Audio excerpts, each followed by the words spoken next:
Cool. Cool. Okay, it's time. We couldn't start until we couldn't start until 3:05 because of technology. So welcome everybody. First of all, this is it's Yom Kippur, and while we keep talking about in the liturgy the need for teshuvah and for apology, we also need to remember the celebration of blessings. And I think one of the reasons I really don't like the Yom Kippur liturgy in most machzorim, most prayer books, is because they forget to give credit for all of the blessings that we share. One of the great blessings in my life is the young lady sitting next to me. Are we okay, or do we have to stand? No, but you can move forward 3 feet. We can move forward 3 feet. I'll tell you when, go a little more forward. A little more forward. Okay, you're great now. I'm great. Well, let me hear Stephanie. I have witnesses. Okay, say something nice. Say something. Something nice. There you go. All right, you're good. Good. So one of the great joys of my life is this young lady sitting next to me. She is my niece. I count really as not as my niece, but really one of my own, my oldest child. Because you're older than Corey, right? Unnecessary, but yes. It isn't you're old. But she is a former Marine, if you can never be a former Marine. She works as a civilian with the Army. She is a playwright, and she is a stand-up comic. And just for tomorrow night, Stephanie will be giving the sermon in comedy on Parshat HaAzinu. So, but today, she plays a very key role in a conversation that we need to have. We've had several conversations this holiday season that people don't really want to have, but we need to. And one of them is the diversification within our military. And it's been drugged kicking and screaming sometimes into modernity. We were supposed to have another individual with us today, and Stephanie will speak to his story and his qualifications. Lieutenant Colonel Calzi is the individual who successfully fought with the military to allow him to wear his turban. He is a Sikh, and something that, on the one hand, we say shouldn't have to have been a conversation, but it was. Stephanie also deals with issues of gender identity and equality in the military. So we're talking about how reflective the military should be in response to the population of this country. Okay, is that fair? That's fair. Okay. So just by way of a little introduction on that, there were military chaplains in the United States Armed Services going back into the early 19th century. People who really were clergy in churches but served on an as-needed basis. But they were all uniquely Christian. And then even when they started creating permanent, I would say, paid positions in the military for chaplains, it was still exclusively Christian. And the chaplain's insignia was a cross. And then in 1917, as part of World War I, something happened. Radical thought. There were Jews in our military. By the way, did you realize that 1/2 of the first graduating class of West Point was Jewish? There were 2 people. One was Jewish. Okay? But the need for chaplaincy is a prescient one when people are in times of trauma. And if you're in the armed forces and you're serving, there's trauma happening all around you. And the Army, I'll say the armed forces, needed to find ways of taking care of those who were serving the military. And so shortly after World War I, the broad-minded military government decided that Jews and Christians should both have chaplains. And so they realized that Jewish chaplains couldn't wear the cross, so they created the tablets, the insignia of the 2 tablets for the 10 Commandments.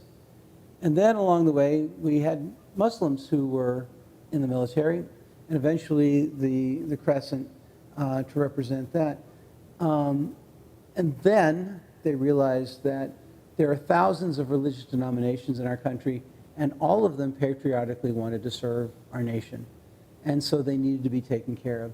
Some of the denominations don't have large numbers, but everyone is supposed to be able to be served in the appropriate way. As a chaplain, I'm a hospital chaplain and I'm a police chaplain, you're supposed to be able to walk into any situation and be what that person needs. So when I walk into a hospital room or I'm on a trauma site with the police department, I'm not the rabbi unless it happens to be a Jewish person there. I'm whoever that person needs. So when I was in seminary and rabbi at a Jewish nursing home, we had a non-Jewish resident, Catholic man, who died at 2 in the morning, and I couldn't find a priest. I had to give last rites in the name of the Father, Son, and Spirit because it was a Catholic man that died.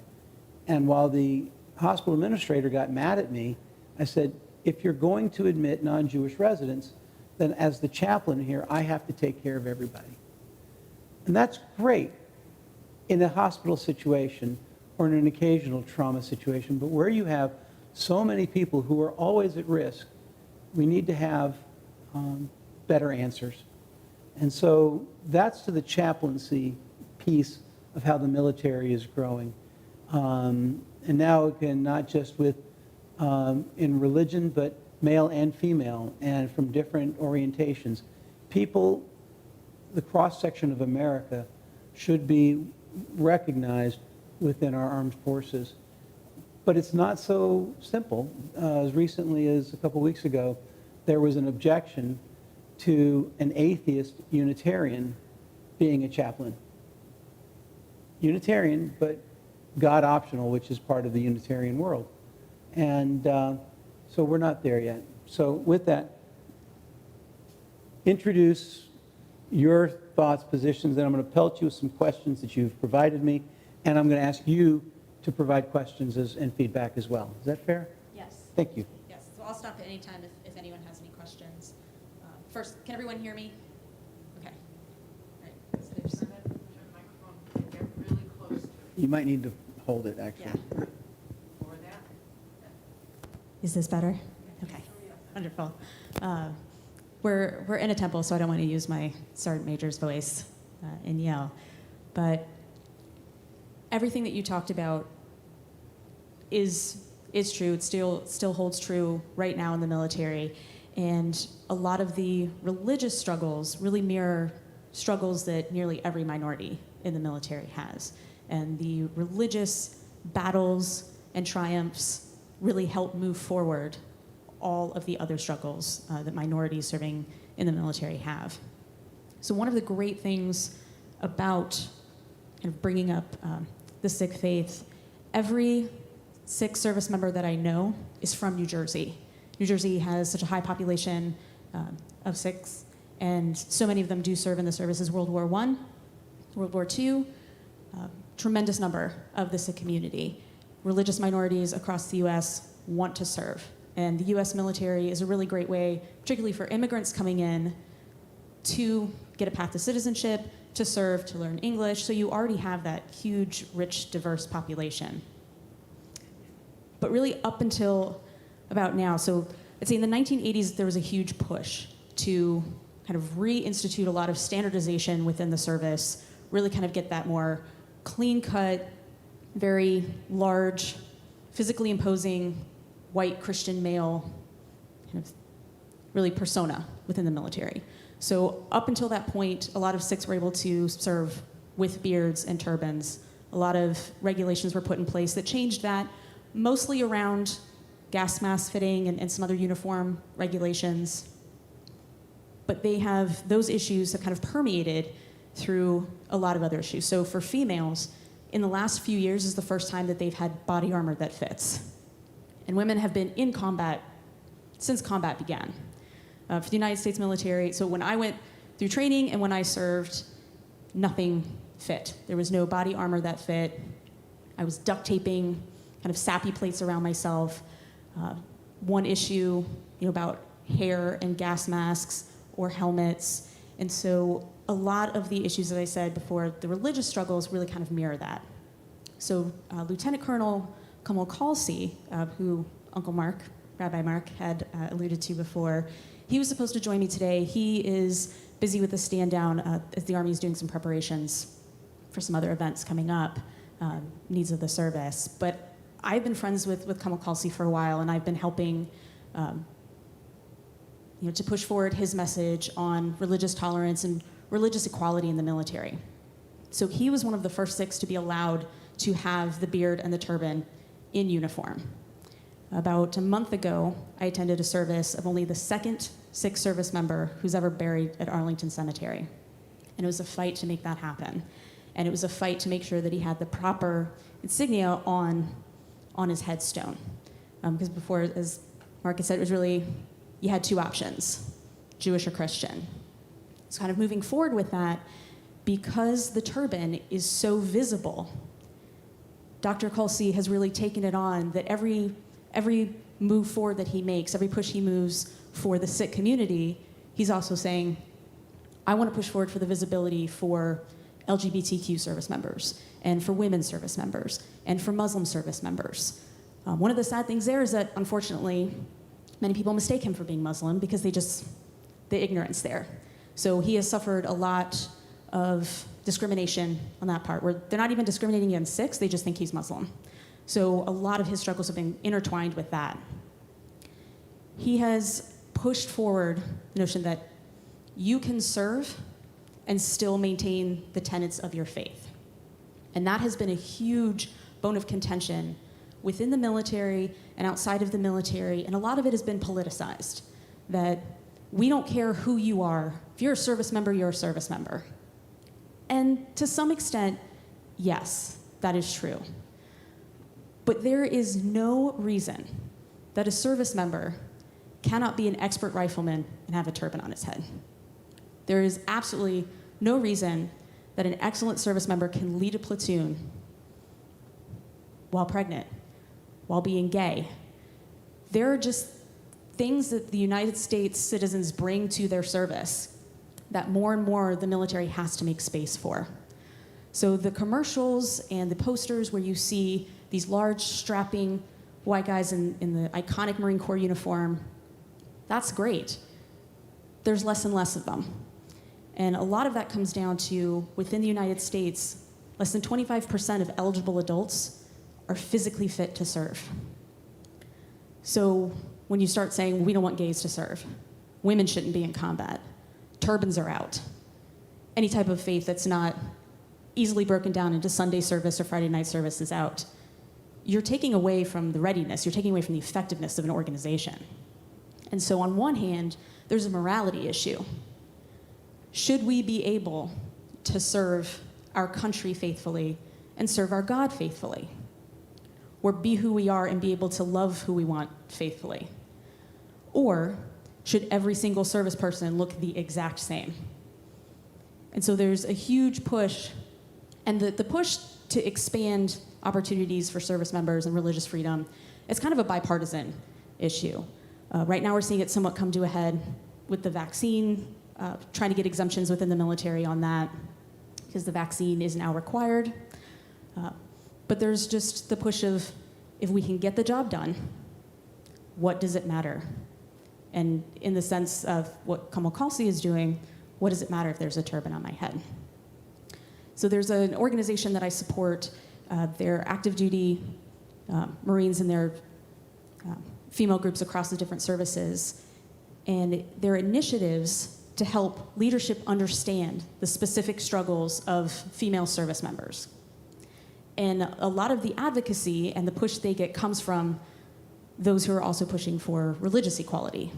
Because kind of if we're looking for a way to make uniforms more adoptable, so in the sense of turbans, it's not as easy as just picking out a fabric and making a turban out of it.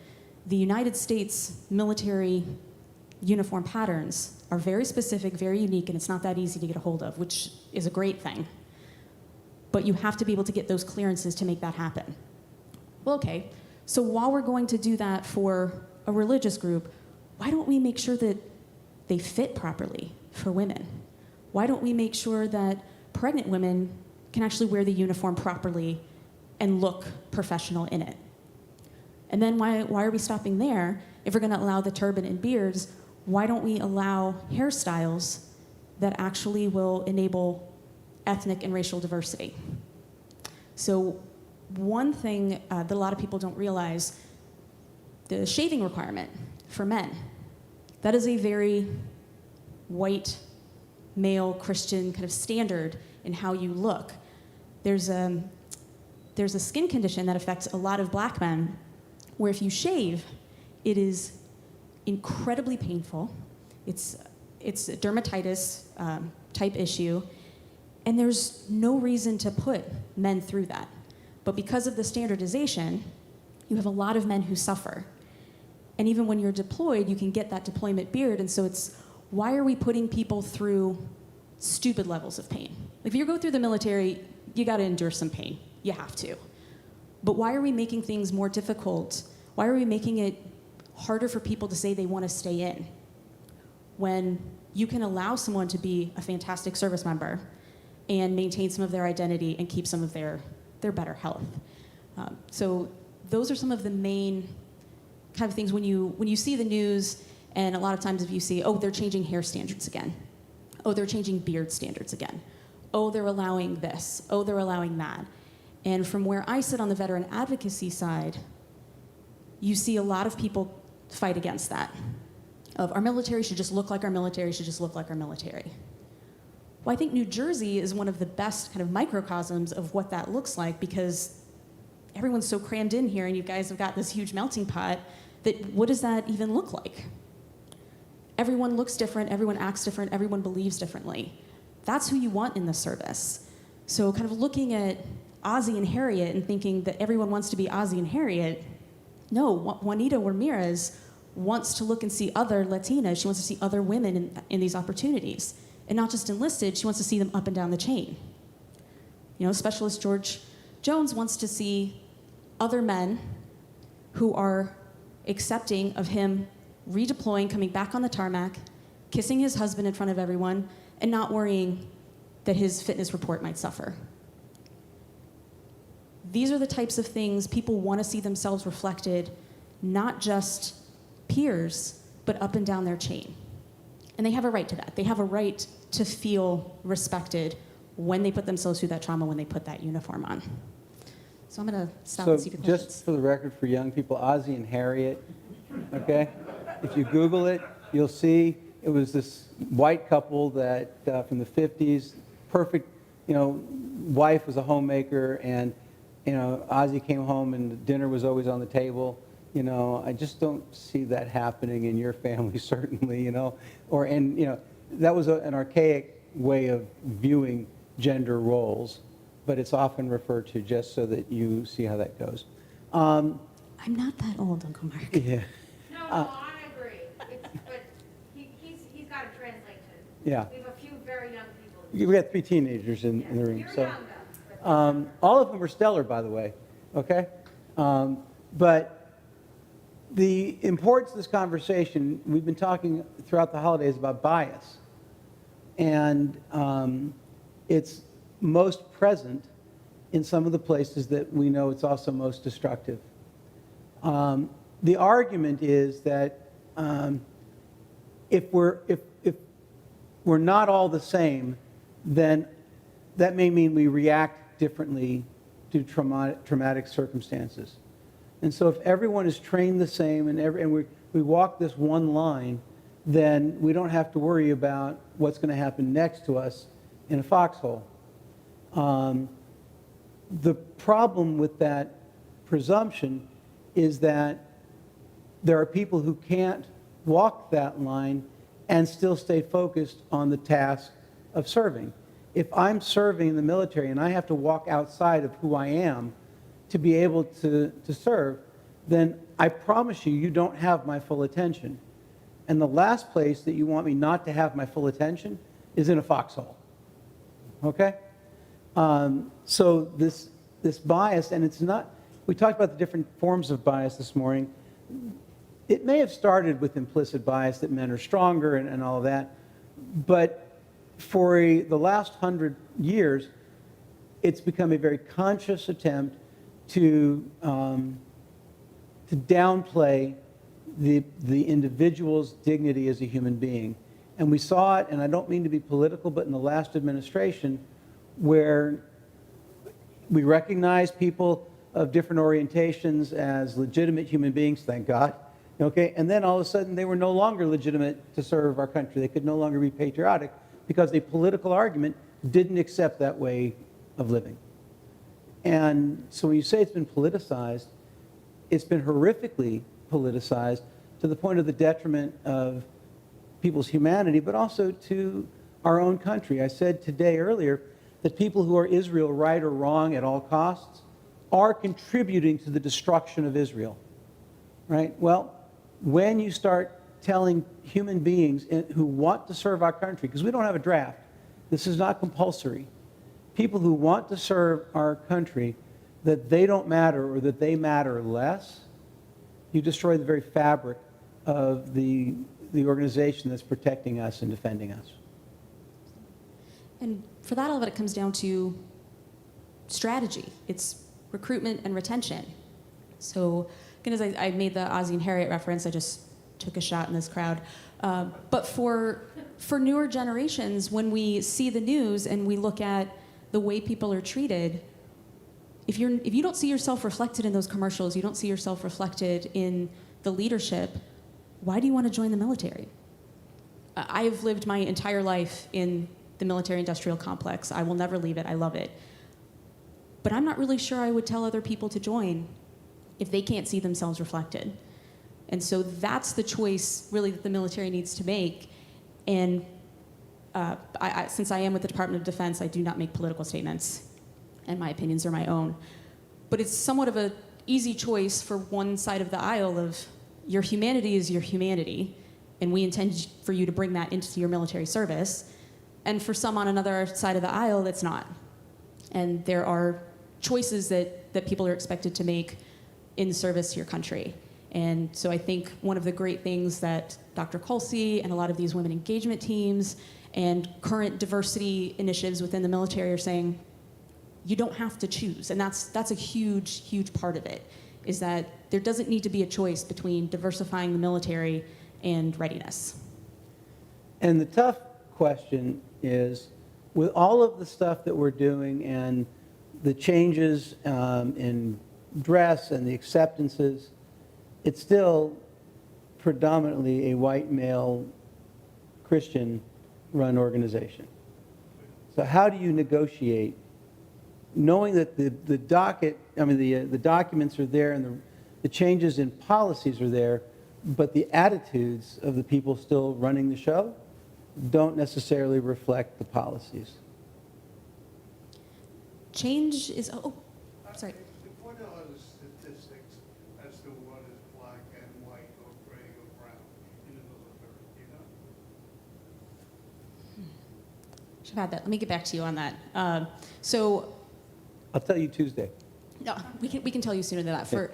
So women are still well under 20% on that. White, you're looking at roughly, more than 60%. If you want to look at leadership, you are looking at very old, very white, very dude heavy across the board. So I was a general's aide in 2009, and I served the first and only Latina female general.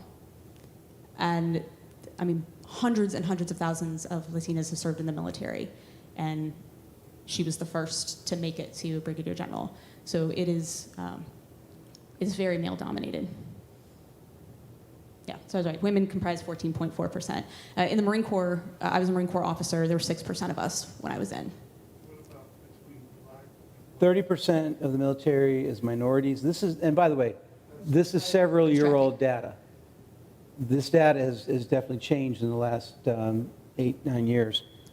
Okay, but active duty service members have more family members, 1.9 million, than there are service members, 1.4. 56% are married. Let's see. So taking into account when that data was given, that's correct, probably just upwards of over 60% are white. And that's number is going to continue to decrease, just because our country is looking less and less like that. And so the military definitely has to respond. And the people that are willing to raise their hand, more and more diverse. Interesting, as in 2008, I'm Googling this. This is such a wonderful tool, okay? In 2018, active duty enlisted women, 53% were white, 29% were black, and then diversity from there. Active duty enlisted men, 70% were white, 17% were black, and then it goes from there, okay? Please also understand that part of this conversation, which really people don't want to address, is education in general. When you're taking American history and you have to interrupt American history for a month of black history, and then you go back to American history as if black history is not part of American history, there's a lack of investiture in that this is my story, that this is who I am. That's part of the critical race theory conversations. We need to fill in the blanks, the missing pieces of our history, so that we really have a complete look at what America has been and what it is, so that healthfully we can move forward. That will immediately impact the service to our country as well. So, okay, lost my notes. You brought up a question of how difficult it is to Yeah. navigate in a predominantly male Christian organization. Now, I say that with, I have never been pushed towards Christianity. I have never felt that it was overly aggressive. But if you look at how the military operates, kind of in the federal government, we get Christmas off, we get Easter off. So you're already set up where if you have holidays outside of that, it's somewhat difficult. And for the military, because you have to take off leave, sometimes your unit leader looks at you, Yom Kippur what? What are you taking leave for? I've never heard of that before. And so, as you had said, the education part, as more diversity enters the ranks, unit leadership and higher up leadership starts to really understand the nuances and what its service members need, which is a huge thing. In navigating, I will say from my perspective, I was more occupied with the male-dominating part of it rather than Christian because our faith, for me, it's not visible. So I was very white Christian passing. No one knew I was Jewish unless I would say so. On the male side of it, it was a lot. It was a lot to deal with. It was hard being a woman in the service. It's still hard for women in the service. It's getting better, but it still takes a lot of work. And one of the things of getting out of the service as a veteran is I can be far more vocal about the things that need to be fixed. And so that's one of the things I absolutely love the organization. The Marine Corps changed my life in a great way. Department of Defense feeds, shelters, and clothes me. I love the organization. There's a lot that needs to be fixed with it. And so when you get allies, so Lieutenant Colonel Colsey and I very much value and respect the Sikh community. I didn't know really about that struggle until I met him, and we kind of got involved in some of the same circles. And his push, he just said, you know what, all aboard. So there was a campaign a while ago, No Exceptions, that said women need to be able to serve in combat arms if they are capable. And with the repeal of Don't Ask, Don't Tell, the continued push to get LGBTQ rights as well as transgender rights, it was kind of everyone jump on Dr. Colsey's train because people are paying attention and he's making a lot of sense and he's going to kind of bring everybody with you. And so it kind of gets back to that education piece that the more I advocate for women's rights and women's equality within the service, you get more embedded with other struggles, which is fantastic because you get to amplify their message same as they amplify yours, but you just learn so much more about the people you serve with. And for veterans, well, before I go there, Peg, how many women are in Alyssa's class at West Point?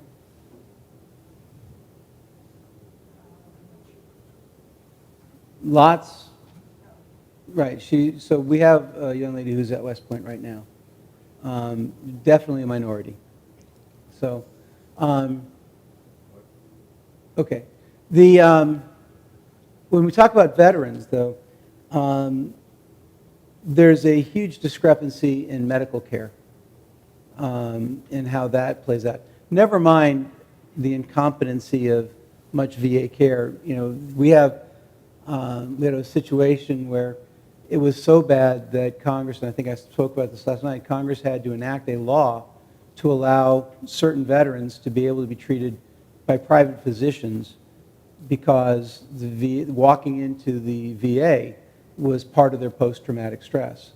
Some of you may have met Gus. I inherited Gus from Shrewsbury Presbyterian Church. When David, the pastor there, retired, I got Gus. And Gus jumped out of an airplane in Vietnam, and his chute didn't open until it hit the ground, and then it drug him through a forest. The VA's response was to put him in the loony bin, literally, and that was their medical care for him. So he's one of the veterans that the VA said, you can go get private care. Problem is, 10 years ago, they stopped paying for his medical bills. So, you know, in the midst of all of this, and what Gus will tell me is, he is a white Christian. If you're a minority as a veteran and you struggle, access to care, even at the VA, is more challenging. And that's from the mouth of a veteran. So, On the healthcare, another major issue that the military has to work on for diversification, female health. So the vast majority of my female Marine friends have endured some type of endometriosis, some type of reproductive health issue, and the care there is, you're fine. It's just a heavy period, and it's not fine. And so if you're male, you get better care because the vast majority of service members are cared for by men. And if you're a female, you're really lucky if you get someone who will listen to you. And that, unfortunately, is the same struggle that happens out in the civilian world as well. It's very difficult for women to get doctors to listen to them and to actually believe that they're going through something. In the military, it's much worse because not only are you dismissed, but then you have to report for PT and go run a few miles, you know, while you have a cyst, a very painful one. And so one of the responsibilities that veterans have is when they're out is to push on elected officials and push on these groups to take care of not only veterans but people who are in. And so that kind of plays into it as well, is that as you start to diversify more and more and you really start to not just try to recruit people but retain them, you have to take better care of them. You have to. And whether that's providing a much more expanded chaplaincy service that truly covers the religious needs of the people you're serving, better health care, making sure that you can go to work without being harassed or assaulted, making sure that you can love whoever it is that you want to love without having it adversely affect your career. Those are the types of things they all dovetail. And they're really starting to come to a head in the military right now, which is why I think the timing for this conversation is really important. And because, as you know, our tradition argues, demands, I would even say, that we can't sit by idly while our neighbor bleeds, especially when that neighbor is defending our country. We have an obligation to make sure, especially those people who we say, you're in charge of my safety, our police officers, our first responders, our military, that they're taking care of the people who we trust to take care of us. So all of that said, we can see that the military is a microcosm of the rest of our reality. We still live in a country that is predominantly white Christian in its attitudes, very male-dominated. As recently as last year, the Southern Baptist Convention ruled that a woman could not have a position of power over a man. That was just last year, which is an improvement, by the way, because 5 years ago, women were still allowed to be owned by their husband. Women were property of their husbands. That's why Jimmy Carter left the Southern Baptist Church over that. So we see that at the same time, because of its visibility, the military can, and in some places really does, shine a light on what we should be doing to take care of everybody. So we've talked about some of the challenges. Stephanie, what's going right? The Air Force brought on its first female senior enlisted, so she is the highest ranking enlisted member within the Air Force, Chief Sergeant Major Bass, and she has done a phenomenal job, not just from the female perspective, but also Asian American, of we're gonna make some changes, it's gonna happen. If you're not on board, go ahead and vent, but they're happening. And she has been a dominant force. And a lot of times with the military, we don't do change well. We don't. I will say from a strategic perspective, I've been kind of pushing, I work in energy, on the need to change some of our operational energy strategies. And you have guys who came in as second lieutenants, at the start of the war, are now senior officers, and they're thinking the exact same way and doing the exact same things. Change is really hard for our organization. And so when you have people like Chief Sergeant Major Bass, when you have people like Defense Secretary Austin who come in and say, it's gonna be hard, it's gonna suck, and we're gonna go through it together. That's monumental, not just for the people in the service who are like, thank you, we need to see this change, but also for the people who are thinking about coming to the service, people whose family members are in the service, where they wonder, is my child safe going into the service? Not deploying, is my child gonna be safe and secure and free in the service? Those are the types of things. So if you see news articles on hairstyles that are allowed to change, that's not just to, succumb to the whims of people being lazy and not wanting to put their hair up. There are a lot of different ethnicities that cannot handle that very straight back bun. It's very damaging to women's hair. It can cause headaches. It adds nothing to readiness. And I will tell you, spending 25 minutes trying to make sure that everything is gelled and glued back perfectly did not make me a better shooter. It did not make me a better officer. The ability to put a gas mask on and off was greatly deterred by that. So there are smart things that having a woman in charge and having people who will listen to women or listen to other groups, those are the types of things that they're gonna get barreled through and people are gonna fight it, but it's the best thing. Thoughts? Yeah, Dan? I understand what you're relating to as far as the inequities in certain fields and harder to arrive at certain elements in it. But what benchmark are you using in order to judge what you're doing and what the corporate world? Only example might be how many corporate executives are females and how many corporate executives are females in the military? And what's the gap, if there is a gap? I mean, what do you look to make a comparison to see where you stand and where you're going, other than saying we have to change? For people who are watching, and let me just try to paraphrase your question, and correct me if I'm wrong.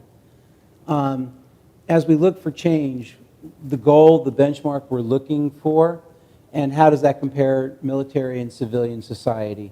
Corporations, CEOs or executives within corporations, and executives or officers within the military. Is that, Dan, what you're asking? As far as women go, both benchmarks are pitifully low. I only speak to the military side. The mission is so completely different. It's a difficult comparison to make. I think the military is trying to move more towards things that are acceptable in the corporate world because they're competing with the corporate world. So tattoos, for instance. There used to be a no visible tattoo rule.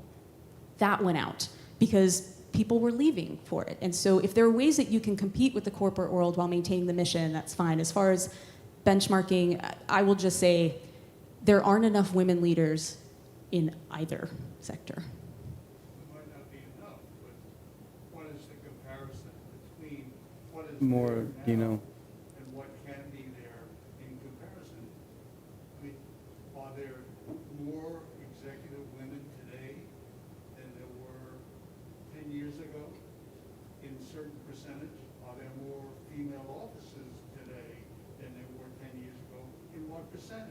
Are there more female executives than there were, more female officers than there were 10 years ago, and the percentage change? Female officers, yes. There are more females across the board. There are more females in leadership. Most recently, Lieutenant General Lori Reynolds, she just retired from the Marine Corps. She was an assistant commandant for information. So that is one of the highest echelons that the female has made it to.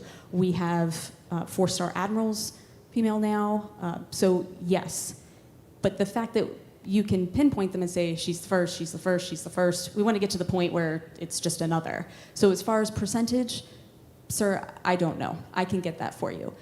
From the corporate side, again, I don't know. There aren't enough on either. Any other questions or thoughts? Wayne? Just a comment. When I was NCOIC of the radio shop down in McGuire in the early 70s, I had the first female tech in my organization and in the entire squad. And like you said, it's hard for the upper ups to understand that, but it's even harder for the people down on the ground to understand that. So when the 70s, in your squad, you had the first female, and that caused, I'm repeating for everybody, that caused concerns not just for the chain of command up, but also for the team working together. Absolutely right. So I was an officer, so my experience, I can't speak to that, but you're absolutely right. It's difficult across both levels.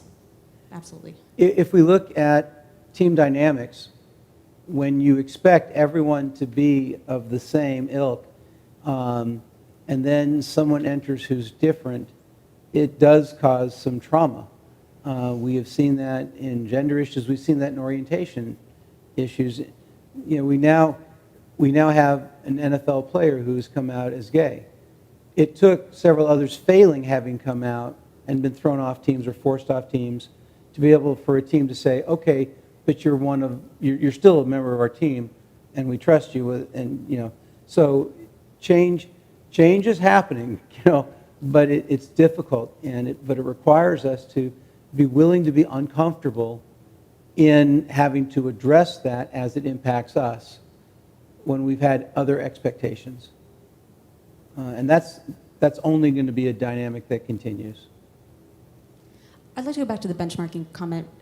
So I will say, for me, the benchmark of when there are enough women in leadership, when my sisters in arms are not assaulted at their jobs, and if they are, when it is properly handled, when there is enough mix in that leadership where pregnant women are not treated as a burden, where women are not treated as a burden, where every service member, whether they're in a turban, whether they have breasts, whether they are black, whether they are white, they are treated like crap, just like everybody else. They are yelled at.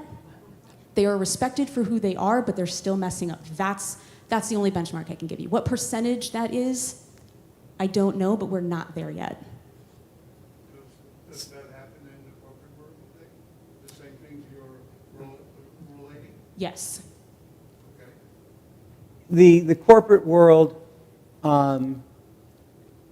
I would argue, has to be even more aware. And I'm going to get back to the religious piece in just a moment with this. I'm not aware of it. Well, it is, but because there's dollars at stake and profit margins at stake.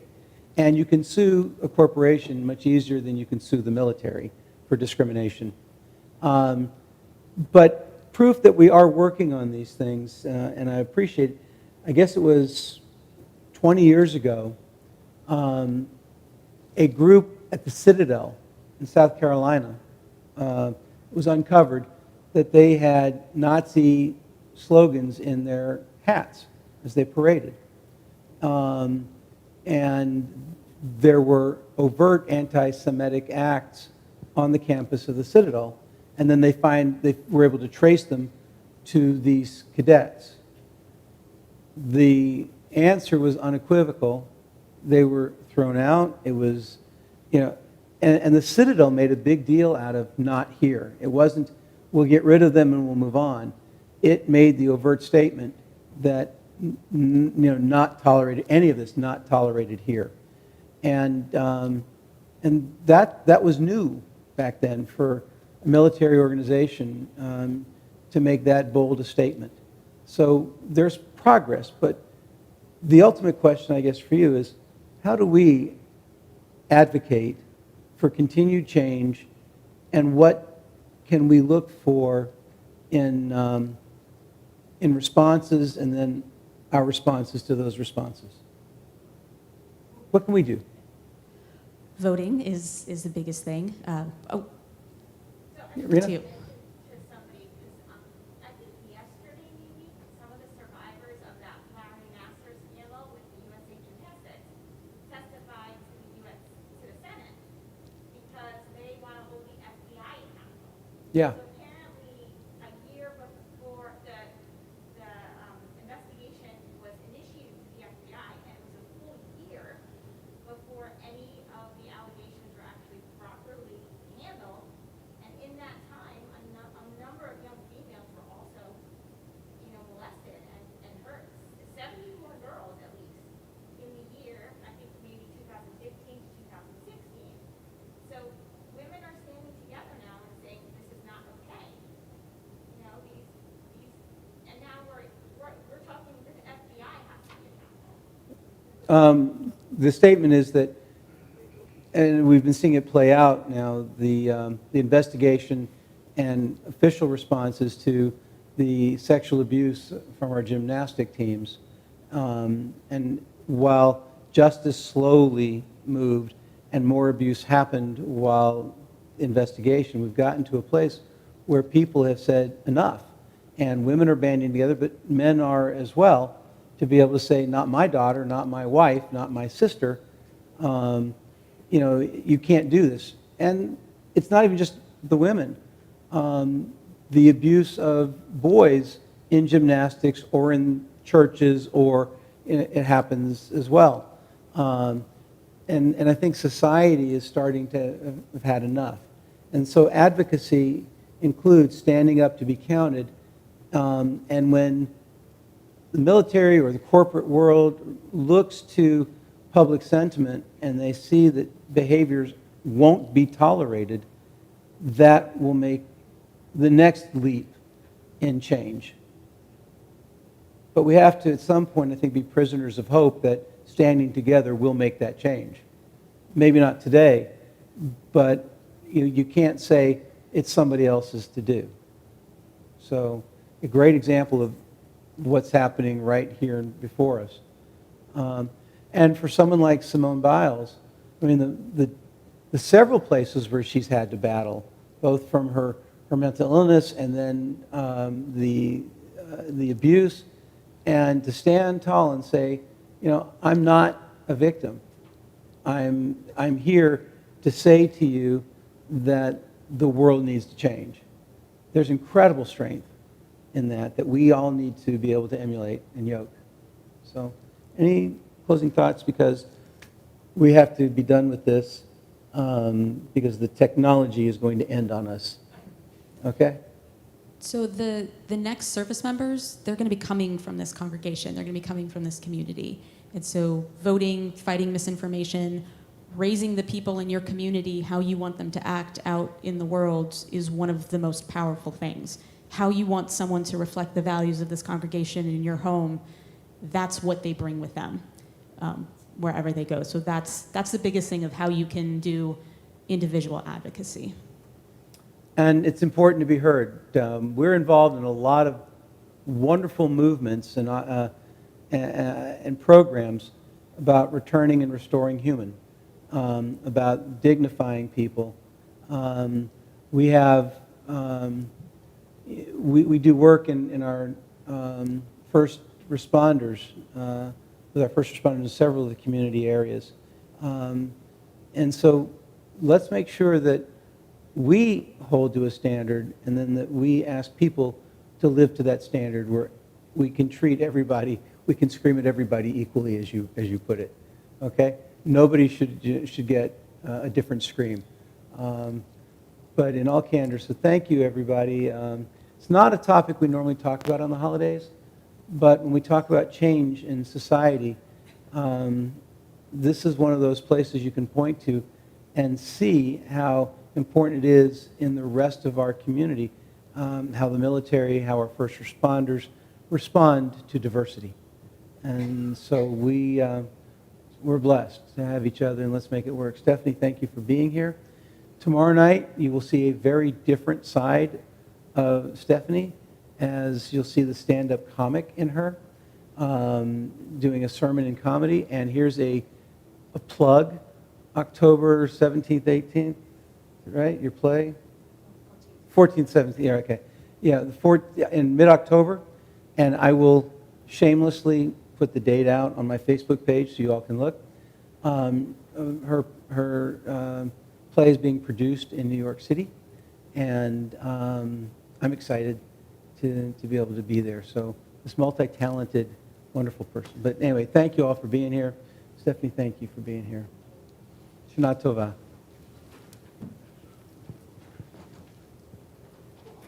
Red button. All the way. Just hold it. The light is on. Yep, you're off. I'm not off yet.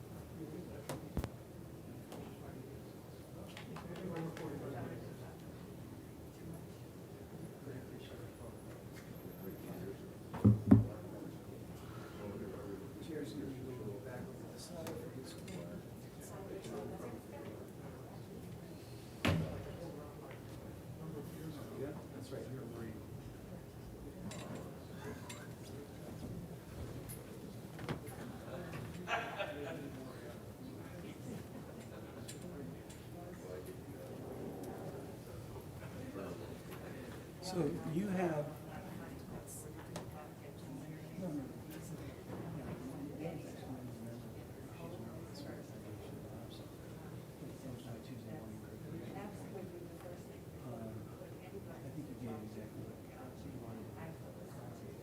So you have an important choice. You can go lounge for I'm assuming she's not coming to this one. Or you can stay here and explore your life with me.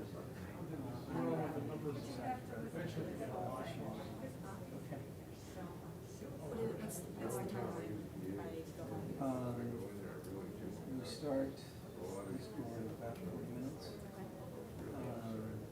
And then the meeting follows. We'll be done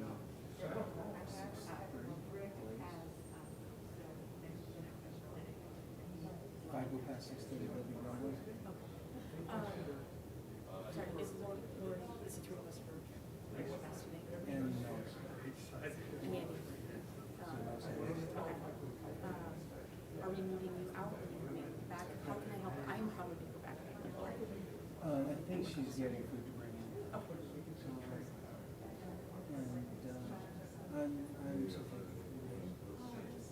Because I always enjoy when people are interested in being inspired.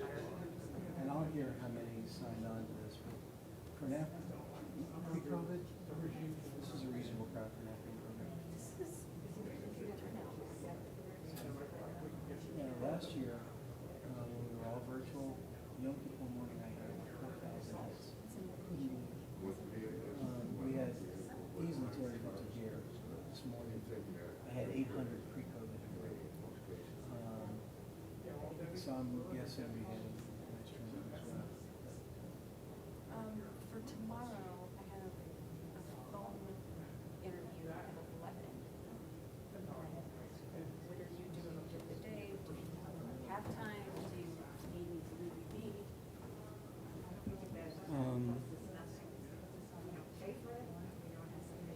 Also, your place is amazing. Yeah. I love it. I've got a golf lesson in the evening. I walk at 8. How early do you get up? I'll probably fall asleep earlier, so I'll probably get by 6:30. Well, Fred Stone, nice Orthodox Jewish man, close friend. And I walk at 8 o'clock in the morning. He's much older, so he can't walk far. But, so you're welcome to join us on that. We appreciate you being here. The golf lessons at 10. I'm at a nursing home at 1. And then I'll be doing something on Yom Kippur tomorrow, but once a month I go and do it just to Shabbat. Sure, you're welcome. And then at 3 o'clock, Make me feel young. yeah, at 3 o'clock, my administrator and I are going for a drink. Very nice. Okay? I'm not gonna impose on that. And then here at 5:30. Yeah, I need to be here by 6, services or 7. Oh. Carol, I did go to Tulane. My great niece is just started there, but she's been sent home after 2 years. Because Yeah. she's home, and they're going back, so, yeah, she's, I mean, her short time there, she's. 78 to 82. Okay. Very different city than, pre-Katrina than I'm post. sure, I'm sure. Yeah, so it was like, I was texting her during the hurricane, they were all gathered in the student union to protect them, and then they closed the university. So she's back home, and she's going back. Oh, okay. Actually, they cleaned up everything better. Yeah, they've done a great job. Well, they actually fixed things after Katrina, so Ida wasn't nearly as devastating, even though it was a stronger storm. Yeah, no, I know, but I guess, because the city was shut down, They sent it around. Very nice, they bus, 35 buses from the university to Houston, put them up in hotels, and then we all had to fly home wherever. Which is very nice, but I'll tell you, there's still parts of Plaquemines Parish and the 9th Parish Okay. that you can't go into from Katrina. So that they were very responsible in this was a blessing. Thank you for your service. Thanks. I think it's kind of disappointing, a lot of young people in the U.S. are looking not necessarily for a career. Like, I graduated from the Coast Guard Academy, served 8 years active duty, but I stayed in the reserves. And he's a retired captain, excellent.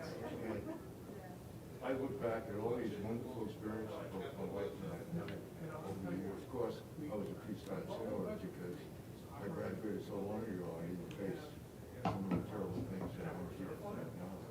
There's some wonderful things too. I mean, I absolutely love it. I love every day. Just kind of Some wonderful experiences when we were married and young, and it was, you couldn't even imagine what we got to do.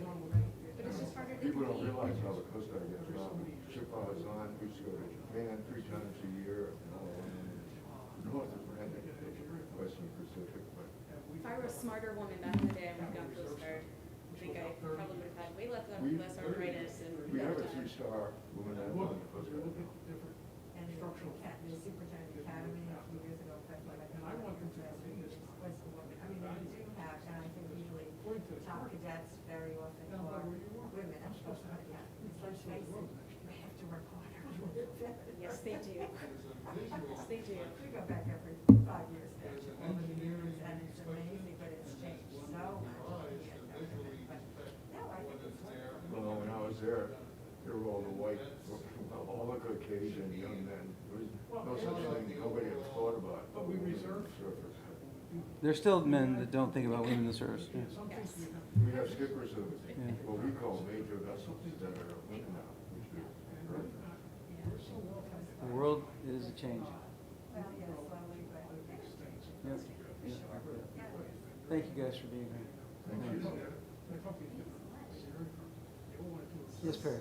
Since we talked about this, she said, no, I just, you said, I thought this would be, just follow up and talk about how nobody almost said. So we just had, You two should talk. they just assessed their unit. If I wanted to get more involved, help them, whatever way they can.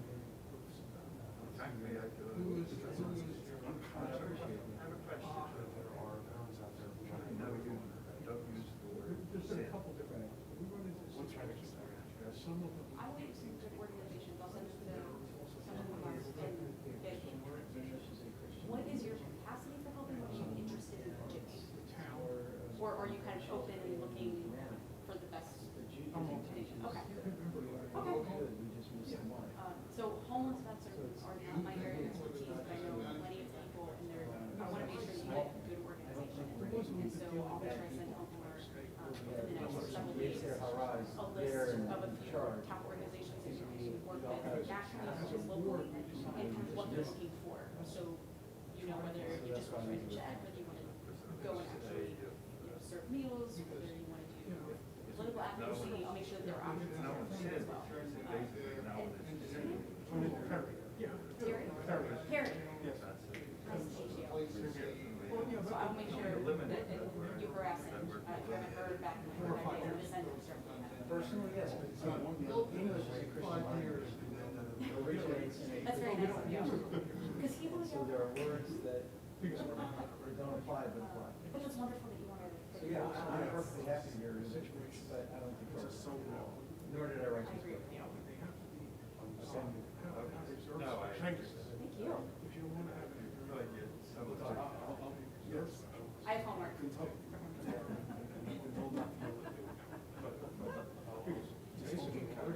Okay. I'm in DC. 20 years. Yeah. 20 this year. Yeah. I drove up this morning. Yes, so his brother, my dad was career Air Force, and so we traveled everywhere, and I've been when I was.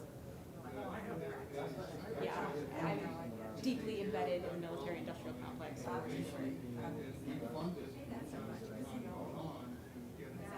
Well, and you know,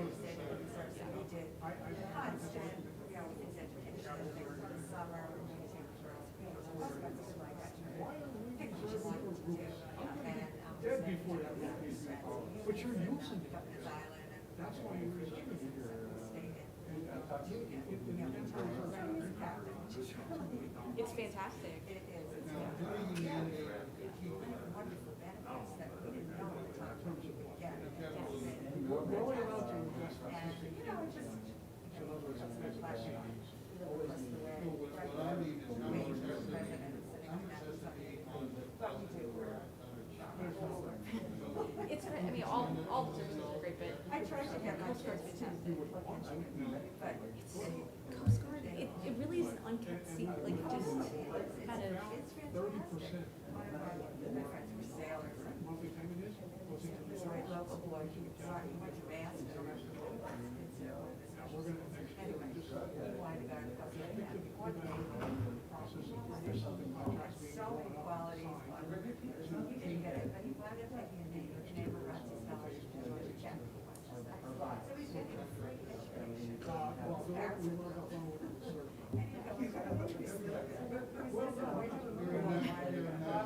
Some lovely boy, because he was one of these sailing instructors on the club, and he was hoping to go out to unions and stuff. And anyway, it's too bad, but it's tough to get into now. I just read something how tough the Coast Guard has because now to get in because it's smaller and they want to have diversity. Right.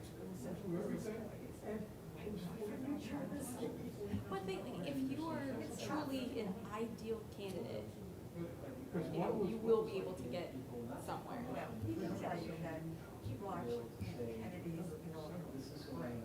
Okay, he was a Even when something And would when have dropped in President price. Kennedy went by, Kennedy noticed that there was no evidence of color.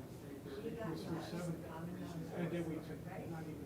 And said, you had to do something about that. So they really made an effort. Coming down to the Coast Guard back then, I didn't go like expecting he was gonna get a nice pat on the back for this good-looking, young man. And President Kennedy supposedly said, Admiral, I'm looking around, I didn't see a single dark face on the whole corps. And it's smart. It's thinking sustainably too, is that you want to see people there who are going to keep military service going. And I guess, you know, at that time, I was not using it, but it was not popular. People didn't know about the Coast Guard. And the Air Force, no problem, the Army, the Coast Guard.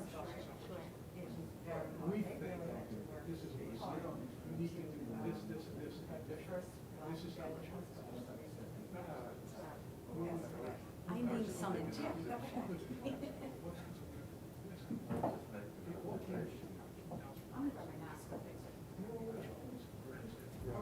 Well, I told you, you know, Everyone I knew was was thinking already a about vendor because they go to get into the service. They know what it is and else and funny things. Had it made, And so, but you gotta keep moving on.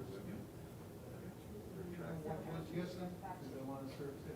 Well, they just put the boards in. The military involves still living in Gettysburg.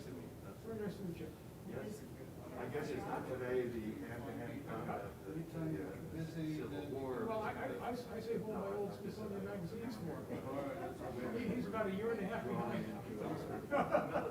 Rabbi, it's great seeing you. It's always a pleasure seeing you. And then in the meetings lately, I've been moving. I moved from Pittsburgh to here and Did there. anything that could. And it was Yeah, I know. That's why you get 4 or 5 I gotta get to those. I actually did see history. I'm gonna It's friendships and it's bonds. No, no, a boat is the whole of the ocean before all your money is. There's really. But then again, I have a pilot's license, and for pilots, it's just the whole of the air you put all It your does come money with some very large caveats. I spent, my critical mistake was, after I got my license, Difficult situations, just it's before I not was pain, but going to be certified for. it's a very worthwhile mission. This right? I took my license. She spent 45 minutes. Yeah, I experienced some people like that. He lives in. Yeah, he lives up in the industry, because his wife is the secretary. His son is. Yeah, I just got the private license. Not that they actually popular, Good for you. the reaction against me, You know, so during one of those courses, share the expense of that. No, I was just renting.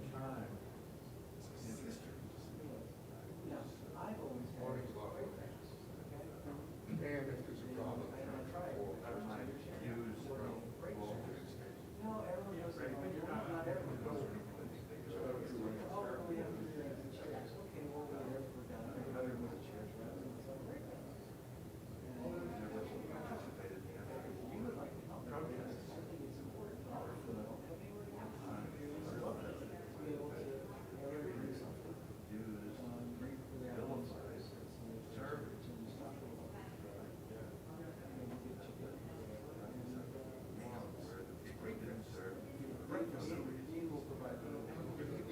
Bagels and cream cheese. Terrible. I think we might have swung a little too far the other way. Yeah. And I think part of that is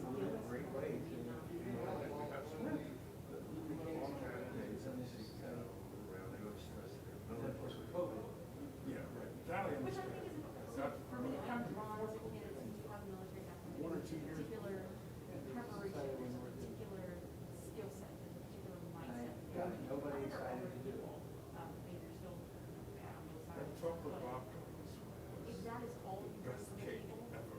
that's not It acceptable. was just If like you're sold, 7 close pieces. to somebody for political office. And then go home and have dinner. Right. Drove a U-boat, that Well, doesn't. actually breakfast. Yes. I see that emphasis on time, but yeah, no, but. No, I like that. What else do you do? What do we do? Just What else? From a big circle or? Yeah, for Nilo. You ever get up and say, no one agrees with me, but here's what I So, think. this, or even in the afternoon, take it out class. I'm sure I'd listen to you. Oh, good, so thank you so much. But you do stand up. And then after you. I do it all over, mostly DC, but I travel all over. Sure. No. And that's what. Shouldn't take more than that. Sideline? It's a welcoming hobby. I'm a Department of Defense. And while that's going on, other people are employees. getting I do not have a second job, but it's a decent pay. You know, I have a certain sense of humor. This is the first meal I said, I never did. Wonderful. But to me, I can't remember mine, but to me, Well, I don't. The cake and the cookies. the worst thing in the world is standing up alone, I like jokes. Just put up the boxes, put the stuff out on the trays and I plates. could never deal with them. Somebody said it for about 5 years. The first 2 years, that was my Oh, number the one sister, fear. that they do. And then at some Just point, put the stuff on the table. I just start laughing. There's no at myself. preparation. Like, if you don't want to laugh, I'm going to laugh. And for a lot of people, they feel uncomfortable if they're not laughing. Meal So day. Yeah, no, I think Yes. 2 weeks of that, no one I have been very fortunate in that I have only encountered 2 jokes And then one that single serve cream people cheese. did not like, not laugh at. only 2 shows. I am a very consistent comic, which means I will never Different go far, series.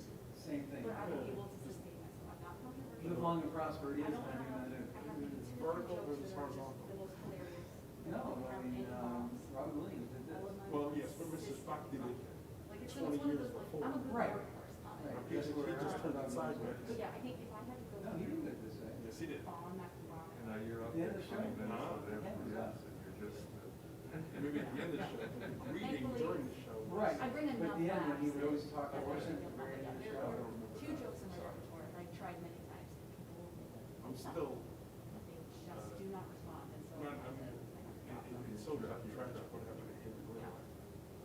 you do all your own material like this nowadays. Yeah. Well, it used to be there would be people write them and. It's trying to remember. So I write subjects I don't know if for I'm- a black caster. She does comedy.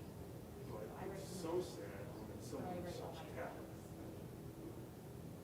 There's a Does that feel story good? of It used to Grimaldi. be in comics with someone else stealing my jokes, Hey, and we're your gonna jokes. do That's what it says here. I figure if someone's able to steal my joke about being a female Marine, Yeah. like, good luck, buddy. Yeah, that's gonna be really weird when you do it, but, yeah. Thank you so much for doing this. Okay, well, like we go to these things, and you always learn. Thank you, sir. See you this afternoon. Well, it is this afternoon. Yeah. See you in about, Half hour, yeah. All right, I need to get her off, she's going to my house. Okay. She's gonna watch on the, watch us with Lori. Oh, My wife, that woman I'm married to. Yes, And she's the co-softball players Right. for a while. Yeah, until she gets her foot. No, but she's still not all right. Anyway. Thank you, sir. Thank you. Okay, they're on.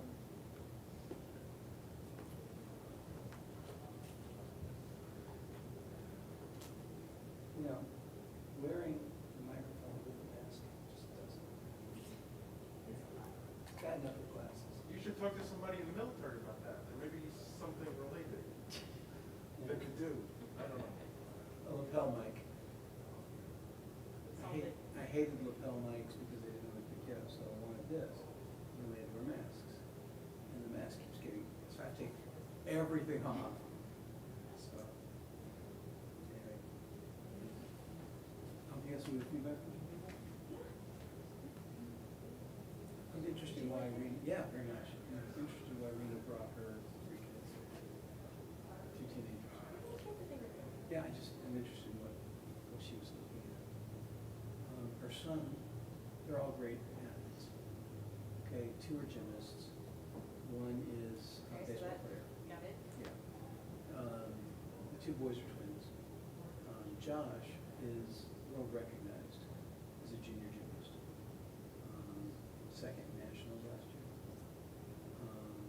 And Emily is moving up as well. I mean, they're really quality athletes. And Aaron is a pretty stellar baseball player. So they're good, really good kids. Dad is a chiropractor, so he makes sure that's anyway, but I'd be interested to see why Rita brought them. I don't think I was gonna have it. I'll find out. I mean, I didn't get a chance to talk to him. he's fine. Yeah, he's fine. Yeah, Dan's a bit of a curmudgeon, but his Dan, he volunteered everywhere. He ran a hardware store, one hardware store his career, sold it, and then was working more hours as a volunteer than he ever worked, running his hardware store. But if you love something, Yeah, we've become yeah. close. That's like, good pushing questions are always good. And it's important for his perspective to say, so how does it mirror the real world? It's not a fantasy, I mean, the military is an actual profession, it is the real world, but, But there are different dynamics that feed it. of course, but I was not gonna stand on a soapbox and say, well, when the CEO of Xerox has to also show you the building, that doesn't, it's not useful for anybody, but It might be cute to hear you say. there's no good benchmark, going for like 75% of leadership should win it. Maybe. It's not very there. Well, I think you did give the benchmark, and you gave it in a very snarky but appropriate way. When everyone gets yelled at equally, that's the benchmark. preferential treatment, negatively or positively, because of what you are. Just as soon as I said it, I'm like, I get stabbed in the leg for being snarky. Good. Well, I think I was respectful. Good luck. Wonderful session? Is it a session? well, they ISKR and then they were, so it's 2 more services. Services. And then it's Miller Time. My hand was worried and work on some jokes. I appreciate that. Assuming they remember, our next door neighbors are supposed to have lines of shots. Very nice. Probably didn't remember. All right, you don't call. I'll do the golf lesson and come back.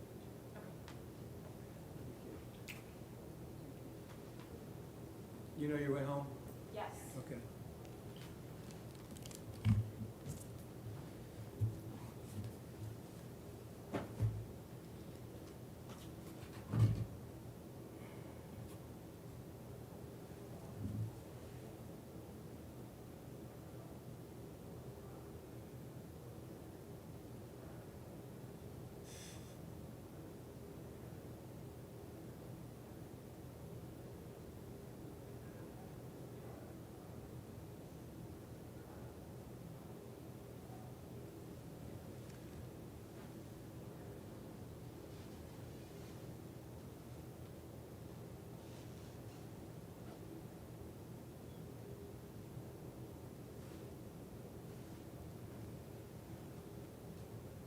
Hey, how are you doing?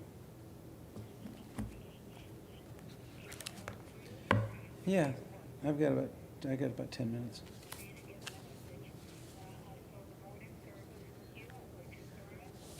Okay.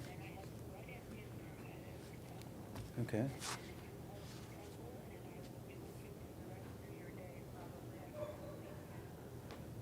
Okay, cool. Really cool.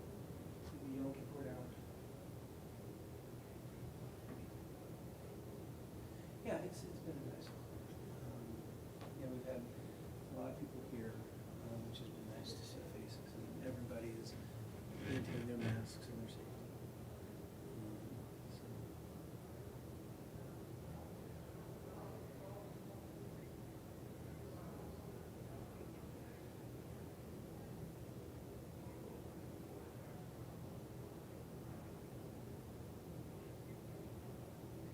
Yeah, we did. We did. No, we've asked that if you're here, you go back to